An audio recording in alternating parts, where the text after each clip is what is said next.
Hi everyone, my name is Amber, welcome back to my channel. This is a list of a bunch of horror books that I would love to read soon. These are in no particular order, they're just listed as and when I thought of them. And some of them I own, some of them I have ordered, and other ones I don't own at all yet. It's quite a long list, so let's get started. The first book I want to talk about is The Only Good Indian. So I was supposed to read this last year because I received it from the publisher as an e-copy, but I couldn't get into it. So I'm going to give it a go as a physical version. So this is a story about a group of Native American friends. They go off into the woods, I think when they're teenagers, but don't quote me on that, and they kill an elk, which seems pretty normal. It's not the worst thing to do, but then I think they're cursed by this elk, and it says here that a decade later these men are being stalked and hunted. So I think this sounds really good. It sounds really creepy. I don't know much about it. I've seen very mixed things, but I think what I'm going to do is do a project on Stephen Graham Jones's books, because quite a few of them sound really interesting to me. I also really want to read, I think it's called The Last Final Girl. I'll put the cover up here. And there's also Night of the Mannequins, and I think he's also got something else out this year that I can't remember the name of, but I'll put all the covers here so you can see. So I think what I'm going to do is choose some of his books because he has released a lot and read those, so probably the four that I've just mentioned. The next book I want to mention is one that I'm a bit hesitant about just because I've heard some things about it, and that is The Troop. So this one is about a group of Boy Scouts, I believe, and they go to either an island or into the Canadian wilderness on some sort of like Boy Scout trip. I don't really know much about Boy Scouts. I imagine they're hunting and doing some survival stuff, and then something stumbles across their camp. That's all I want to know. It sounds super creepy. So the reason I'm hesitant about this one is that I've heard that there's some gruesome body horror, and honestly I don't know if I am okay with that or not. I get a bit squeamish about people chopping off fingers or tips of fingers or toes specifically, and things going into people's eyes, but any other kind of gruesome body horror I'm like okay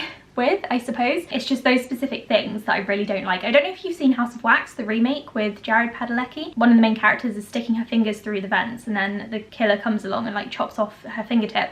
Can't deal with it. I have to close my eyes every time. I honestly hate that, and I think that's probably the film that started all of this. But yeah, anything to do with fingers or toes, sometimes eyes, I don't really like, but any other kind of body horror, like whatever, give it to me.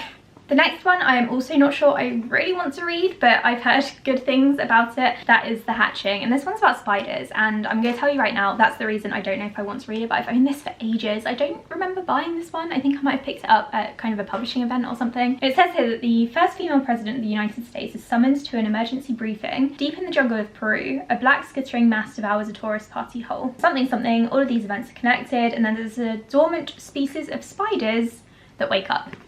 I hate spiders, but I want to give this one a go because I've had it for ages. The next one is one that I don't know how to pronounce. It's this. I should probably have looked this up before I did this video. I don't know if this one's a horror or not, but the last line of the synopsis says, "Where something so perfect hides unimaginable darkness beneath," and it's blurbed by Paul Tremblay, who is a well-known horror thriller writer, mostly horror. Perhaps it is a horror book. It seems horror-y. It's just quite long, which when I show you the next book you'll probably laugh at me for saying because this isn't the longest one on this list, but I want to give this a go. It's very mysterious. Again, I've owned this for ages, can't remember where I picked it up, but it's one that I do want to get to. I've just realised I said that this is in no particular order, but I'm actually just showing you the ones that I own first, so let's continue. So like I said, the next one I want to show you is enormous, and I'm definitely not going to read it this year, but maybe next year I might do kind of a marathon of the whole trilogy, and that is The Passage. This one I know is about vampires. I think it's kind of an apocalyptic kind of book, and vampires take over the world. That's all I know. I'm not entirely sure if that's true, but I've heard very good things about this trilogy and about this first book in particular, so I'm interested. I've owned this for ages. I should probably pick it up at some point soon. The only thing that's putting me off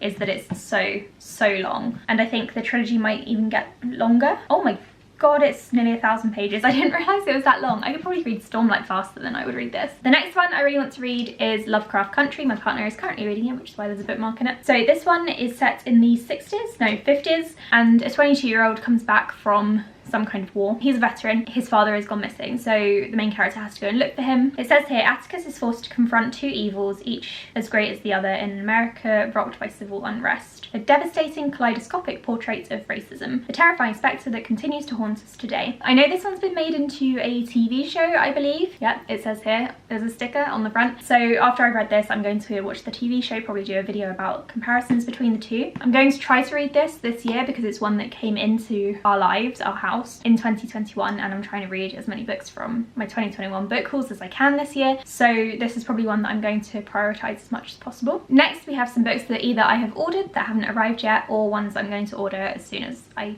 can as soon as, you know, I want to, but I've got enough books here I think to get through first of all. So the first one is Kill Creek. This one is on its way to me right now. It should be arriving today I think, but it just didn't arrive in time for me to film this video. All I know about this one is first of all the cover is amazing, and secondly it's received some really good reviews. My friend Kayla really enjoyed it and I think Angel liked it too, but don't quote me on that. Angel reads a lot of horror, by the way. If you are interested in horror, go and check out her channel. This one is about a haunted house that's sat at the end of a dark road. A famous author is invited to spend the night there, and then I imagine some spooky things happen after that. So I'm really looking forward to reading this one. It's one that I'm going to read by the end of October, I think. Fingers crossed, as long as I'm in the mood for it. The next one is a new release, and that is The Death of Jane Lawrence. This one is about a woman who is betrothed to this kind of weird guy. He's super rich, and she kind of wants to be married to someone who will grant her some freedoms. It's historical, so, you know, women didn't really have many freedoms then, but that's kind of a goal of hers. So she marries this guy, but only on the condition that she doesn't visit his house, and that's kind of weird. She's his wife. Why isn't she allowed in his house, especially after dark? So she turns up one night because there's a storm or something, or some kind of emergency, and then things continue on from there. I'm really looking forward to reading this one. I read The Luminous Dead by the same author last year, enjoyed that one enough to continue with this one. Next is Summer Suns, another new release. This one is the Space Sirens book club pick for October. This one is about two best friends, Andrew and Eddie. Eddie takes his own life, and Andrew, I think, is kind of haunted by that, obviously, and he also starts to uncover a lot of lies and secrets, so it sounds very mysterious. Next is What Big Teeth, which has a fantastic cover. I love this one. This one is about a main character who returns to her monstrous relatives, and she is trying to hold the family together. That's all I know about it. Love the cover. I'm going to read it soon. The next one is Our Last Echoes. This one is about a girl called Sophia who had a mother.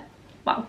Her mother supposedly died in hospital, but Sophia has been dreaming, or she has some memories that don't really match up with that story. She thinks her mother may have drowned, and she seems to remember this, but then her relatives are telling her something different. So Sophia goes off to Alaska to discover the truth. And I don't know if this is an actual horror book or if it's more of a thriller, but it sounds really good. Then we have The Taking of Jake Livingston, which I think came out earlier this year. And this one is about a boy called Jake Livingston who goes to a prep school, which is the setting that I love, and he can see the dead. That's all I know about it, and I think it sounds really good. Another one I don't really know much about is The Devil Makes Three. This one sounds really spooky. It's basically about two people who accidentally unleash a demon, and that is all I know. It's a debut from this year. It's received some really good reviews so far, so I'm going to check it out at some point. I also want to read The Southern Book Club's Guide to Slaying Vampires. I wasn't a massive fan of Grady Hendrix's other book, Horror Store. Like, I gave it 3 stars. It was fine. It was a good read, but definitely nothing amazing. So this is basically about a bunch of women who attend a book club, and I think they're mostly housewives and stuff. They're looked down upon for that, and then a vampire comes to town, or several vampires, and so the book club has to slay them. I think that sounds great. Next we have The Deep, and this is about the haunting of the Titanic. This author is quite well known, I think, for horror books, and this is the one that sounds the most interesting to me. So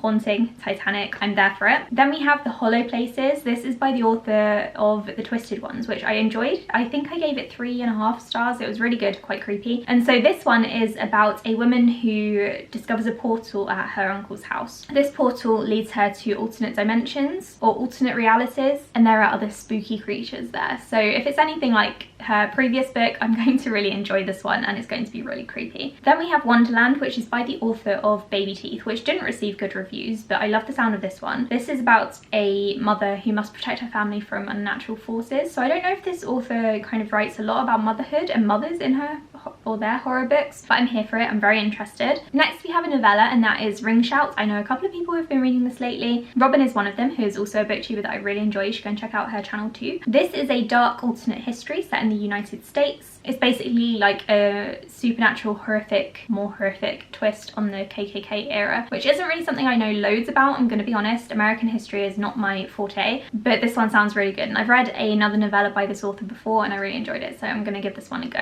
Then we have one that I'm kind of on the fence about, and that is Meddling Kids. This one is obviously kind of a Scooby-Doo sort of thing, without being officially Scooby-Doo. This one is set in an old mining town, and I don't know if it's set in the 1990s or if the kids grew up together in the 1990s, but basically they come back together to kind of go over their last case that they worked on together. I think they investigated goings on in this mining town. Sounds really good, but I haven't heard the best things about it, so I might try and borrow this one from the library if it's out here. I'm not sure if it is. The next one is The Devil Crept In. Again, and this is one that I don't really know much about. I haven't heard anything really about it in my friendship group or circles. I had a look at the blurb, and while it's very vague, it did say that kids keep going missing and so do the pets, and that sounds really creepy to me. So if I get through this entire list, I might pick this one up. It doesn't really appeal to me more than the others just because the blurb is so vague, but you know, I tend to like that, to be honest, because I don't like to know too much about books before I read them. I'm going to keep this one in mind just in case. So those are all the horror books that I'm kind of interested in reading. Let me know which ones you think I should prioritize. Obviously I have access to the physical ones plus a couple more that are coming in soon, but if you say that any of the other ones that I don't own yet are any good, I may pick them up and read them this month because I'm in a really spooky mood at the moment. Thank you so much for watching this video. Let me know your favorite horror book in the comments below, or if you don't like horror, let me know what you're reading this month instead. Thanks again for watching, and I'll speak to you all in my next video. Bye!